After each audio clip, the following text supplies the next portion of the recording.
And then we had to figure out what the structure of DNA is, and this became a rapid race because everybody knew that whoever figured out the structure of DNA was going to get a Nobel Prize, and scientists are highly motivated to get Nobel Prizes. And what was already known was, and this is known based on chemistry and chemical properties of these molecules, that there are four bases, four nucleotides: adenine, thymine, guanine, and cytosine, at least in DNA. And they even knew the atomic structure of those. And they had noted there were two that were purines, so they had the double ringed nitrogenous base, and two that were pyrimidines because they had the single ring nitrogenous base. And in 1949, well, published in 1949, probably done a little bit earlier, Mr. Chargaff did this really cool experiment. So he basically ground up DNA or isolated DNA from a lot of sources, several sources, and compared using chemical means to separate out the A's, T's, G's, and C's to figure out how much of each kind there was. And so he said, look, in calf thymus, there's, for every one cytosine, there's 1.2 guanines, and there are 1.6 thymines and 1.7 adenines. Okay, so it's not 1 to 1 to 1 to 1. There's more adenine and thymine than guanine and cytosine. And he said, all right, that's all right. Well, then he took beef spleen, so a different organ from an adult cow, and look, he got kind of fairly similar numbers, right? About the same amount of adenine and thymine, about the same amount of guanine and cytosine. And then he did it with yeast, and look, he got exactly the same amount of G and C. And he got almost exactly the same amount of A and T. It wasn't the same as the cow, but A and T were still the same, and G and C were still the same. And then he did it with the tuberculosis bacterium, and he found in this case the minimal one was A and T, and it had over twice as much G and C in it. But in any case, these numbers were coming in pairs. A and T always had about the same amount, and G and C always had the same amount. All right, go Mr. Chargaff. So the shorthand is %A equals %T, %G equals %C. So if you follow Chargaff's rule and you found out there's 20% A's, how do you deal with this problem? Well, if they're 20% A's and A's always pair with T, that means there's 20% T. And we know that C and G have to be the same, and they have to share the remaining 60%. 100 minus 20 minus 20 is 60%. And it's going to be evenly distributed between C and G, so that's 30% each. All right, so there's our ratio. And in Chargaff speak, to get that ratio, divide everything by the smallest number. This would be a 1 to 1 to 1.5 to 1.5 ratio. And then there came the famous Rosalind Franklin. And Rosalind Franklin ends up in the middle of this intrigue, and there are a number of popular science articles, some documentaries written about this woman, but we're going to talk about her science a little bit, and then as we read Watson and Crick's paper, we're going to talk about the controversy. So what Rosalind Franklin did was take a picture of DNA. And the way you can take a picture of DNA is if you get DNA with the appropriate salt concentration and purified really, really well, it will make a repeating crystal. So there is our repeating crystal of DNA. And this is just like diamond is a repeating structure of carbon atoms, or other minerals have a more complicated unit, but that unit repeats over and over and over and over and forms a crystal. It turns out you can repeat DNA over and over and over and over and over again and get a crystal.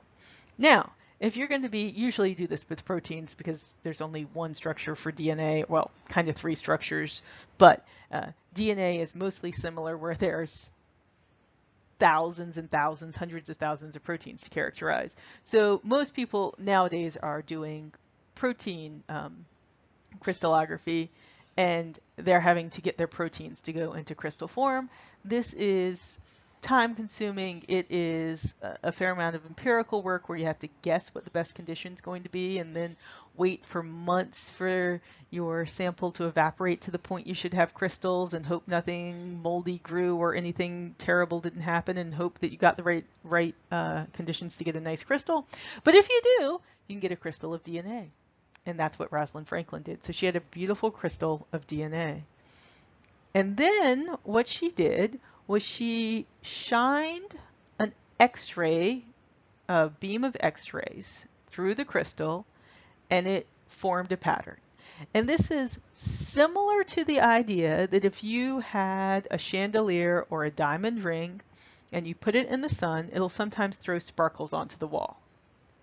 You could imagine a situation in which if you knew where the light source was and then measured the distance from the ring to every spot on the wall, you could potentially, with some crazy math, figure out what the structure of the ring was that led to this particular spot pattern.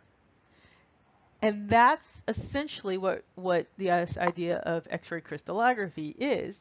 If you can see this diffraction pattern, the spot pattern, you can go back and figure out what the original structure inside was that makes the spot pattern. This is ridiculously hard to do well.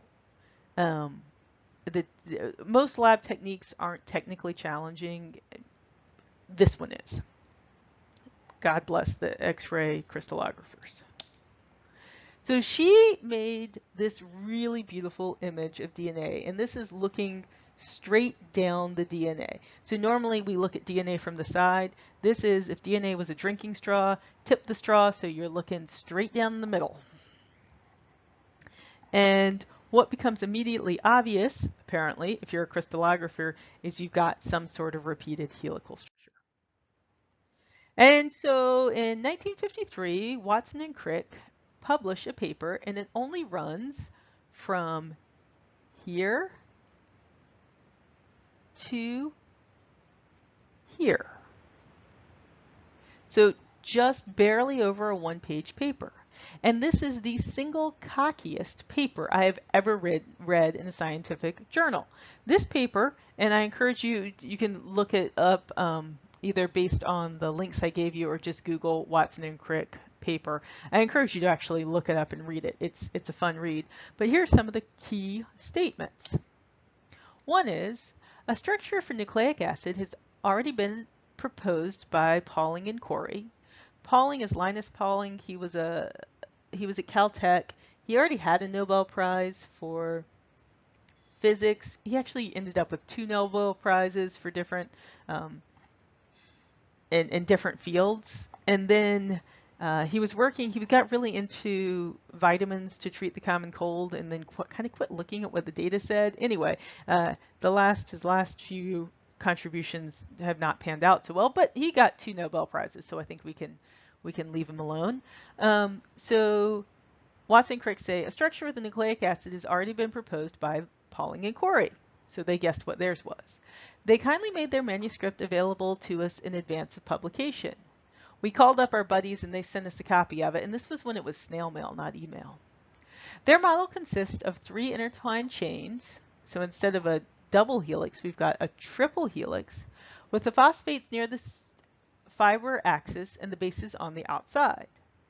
So that would be sort of an inside-out triple-stranded DNA molecule. And this actually makes all the sense in the world, because if you know what's different about DNA is not the phosphate and the sugar, but it's what's on the bases, having the bases face out to the outside so they can be read by ribosomes, or it's DNA, so not by ribosomes, but by RNA polymerases, or they can otherwise engage with the environment, it makes sense to put the bases on the outside.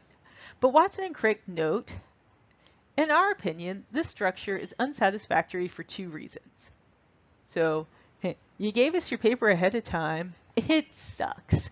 It's wrong. We are hereby destroying it. That's what those sentences say.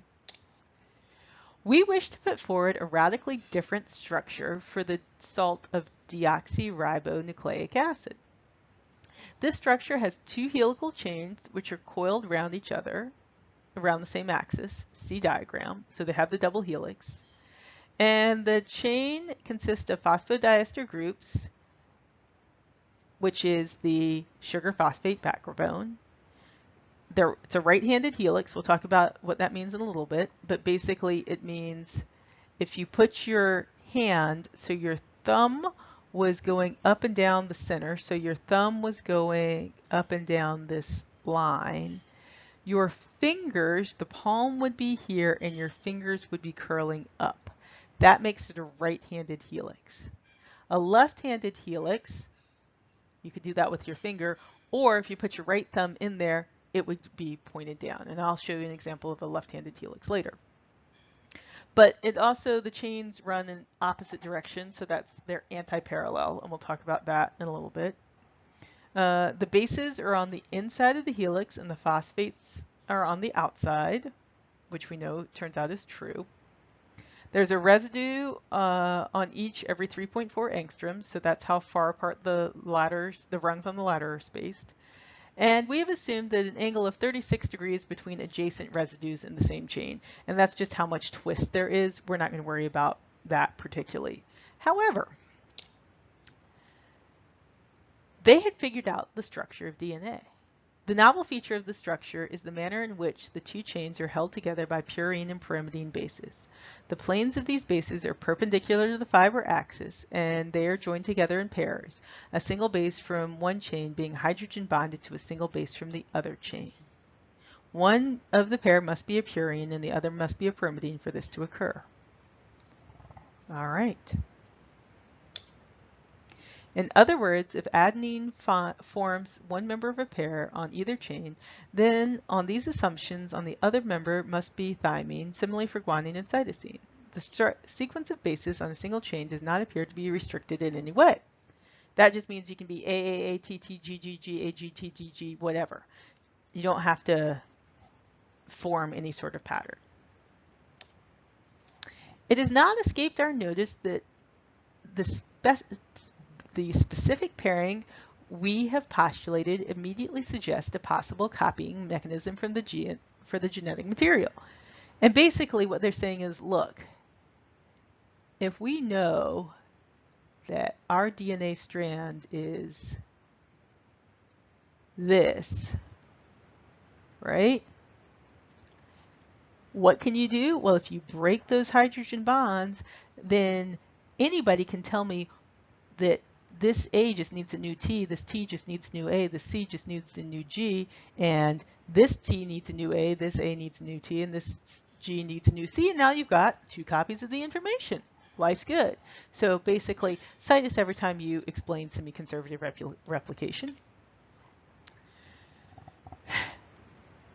So there were previously published X-ray data on DNA, and they weren't any good. So they were insufficient for a rigorous test. They said, so far as we can tell, we are thoroughly compatible. We are roughly compatible with experimental data, but must be regarded as unproved until it's checked against more exact results. Some of these results are given in the following communications. So they know that the really nice Rosalind Franklin DNA picture is going to be in this paper. In fact, it's the next page in this Nature article, this Nature journal. But they say, we were not aware of the details of the results presented here when we devised our structure, which rests mainly, though not entirely, on published experimental data and stereochemical arguments.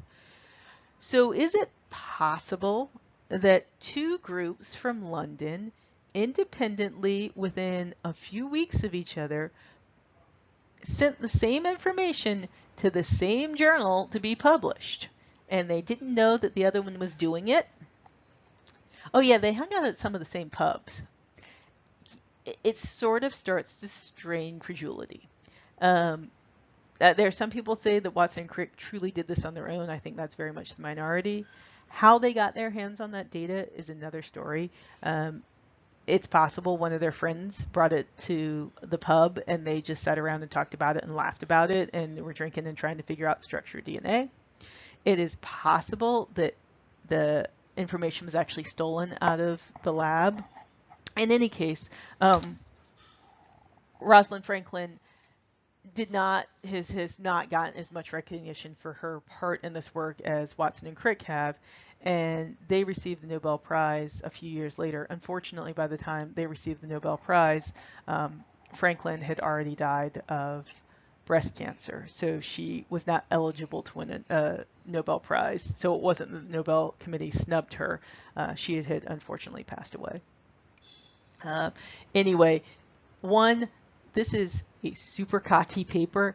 They're getting a Nobel Prize for it, and they know it, and that's really should be the last line of that paper. And two, the characters in science are not old guys that are just sitting, thinking deep thoughts. They're often really young folks going out to pubs, talking with their friends, figuring this stuff out, having a great time with really big egos and really big arguments between labs, and they can be very competitive. They can be very hostile. They can be very ugly to try to shut people out of each other's lives, or cut one person out of the lab, one person out of her data or something like that. So there's a lot of information about what was going on and some speculation about what was going on, a lot of accusations of sexism. It's a fascinating read. But in any case, Watson and Crick, probably on Rosalind Franklin's data, came up with what we now consider the canonical model of DNA. Oh yeah, so that's the other part here. We don't know, so they said the blue sentence before, which was we didn't really know the details of the structure that they were going to present in this paper, but we have been stimulated by a knowledge of a general nature of the unpublished experimental results of Wilkins and Franklin and their co-workers down the road in London. So yeah, we didn't know exactly what they had, but we knew they had something really close to it.